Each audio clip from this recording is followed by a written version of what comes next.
आपको दिखाते हैं मध्य प्रदेश के डिंडोरी का आदर्श महाविद्यालय। यहाँ नाम बड़े और दर्शन छोटे की कहावत एकदम सटीक बैठती है। हालात ये हैं कि 600 छात्रों वाले इस कॉलेज में महज 3 कमरों में ही क्लासेस चल रही हैं। अब आप ही सोचिए कि पढ़ाई कैसे होती होगी।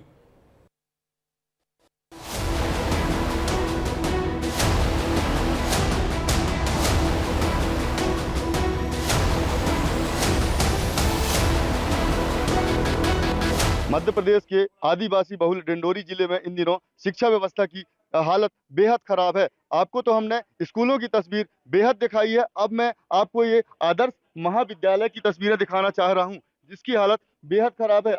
ये है डिंडोरी का शासकीय आदर्श महाविद्यालय, लेकिन यहाँ आदर्श जैसी कोई व्यवस्था नहीं है। हाल इतने बुरे हैं कि बच्चों को बैठने तक की जगह नहीं है। किसी तरह शिक्षक जुगाड़ से बच्चों की पढ़ाई करा रहे हैं। ये कैसा आदर्श कॉलेज है, ये सवाल भी है, क्योंकि कॉलेज में पढ़ते हैं 600 छात्र, 40 से ज्यादा प्रोफेसर, अतिथि शिक्षक हैं। कॉलेज में कमरों की संख्या 5 है। एक कमरे में लाइब्रेरी है, एक कमरे में प्रिंसिपल का ऑफिस है, बचे हुए 3 कमरों में क्लास चलती है। सोचिए 600 बच्चे सिर्फ 3 कमरों में बैठकर कैसे पढ़ते होंगे। आप तो सोच भी नहीं पा रहे होंगे, तो चलिए आपको दिखा भी देते हैं कि बच्चे कैसे पढ़ते हैं। तस्वीरों में आपको दिखाऊंगा कि किस तरह यहाँ 3 कमरों में महाविद्यालय का संचालन किया जा रहा है। तस्वीरों में आप देख लीजिए कि मेन गेट में ही एक स्कूल का संचालन, वो क्लास है जो क्लास संचालन किया जा रहा है। बच्चे हैं बैठ के पढ़ रहे हैं। वहीं और भी तस्वीरें मैं आपको दिखाना चाहूंगा। ये स्टाफ के लिए भी बैठने की व्यवस्था नहीं है। बाकायदा बरामदे में स्टाफ भी यहाँ बैठा हुआ है, जो कि यहाँ बरामदे में देख सकते हैं आप कि यहाँ बच्चे पढ़ रहे हैं और एक जो शिक्षक हैं वो बच्चों को पढ़ा रहे हैं। आप तस्वीरों में देख सकते हैं ये महाविद्यालय है, आदर्श महाविद्यालय, जहां बताया जा रहा है करीब 600 बच्चे हैं। सर यहाँ पे 3 क्लासेस हैं और स्टाफ रूम है और बैठने की व्यवस्था नहीं है। क्लासेस लग नहीं पाती है ना, क्लासेस अवेलेबल नहीं रहती है।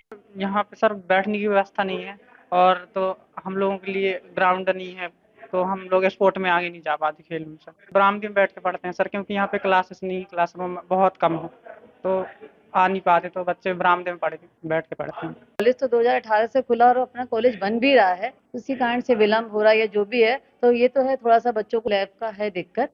बाकी थ्योरी क्लास तो इन लोगों की सिस्टमेटिक होती है, पर चूंकि एक ही टाइम में बहुत सारी नंबर ऑफ क्लासेस हैं, तो कुछ क्लासेस कॉरिडोर में लेना पड़ता है।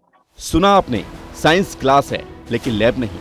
बच्चे खेलना चाहते हैं लेकिन प्लेग्राउंड नहीं है। 2018 से ये कॉलेज चल रहा है और ऐसा ही चल रहा है, लेकिन जिम्मेदार कुछ भी बोलने से बच रहे हैं। क्लासेस कितने रूम में चलते हैं? क्लासेस 3 रूम में। बाकी क्लासेस कहाँ संचालित होती हैं?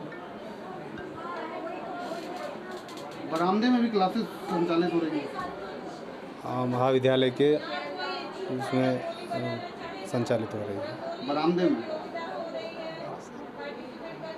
में भी क्लासेस लग रही हैं। क्या बोलेंगे इस बारे में? ठीक है।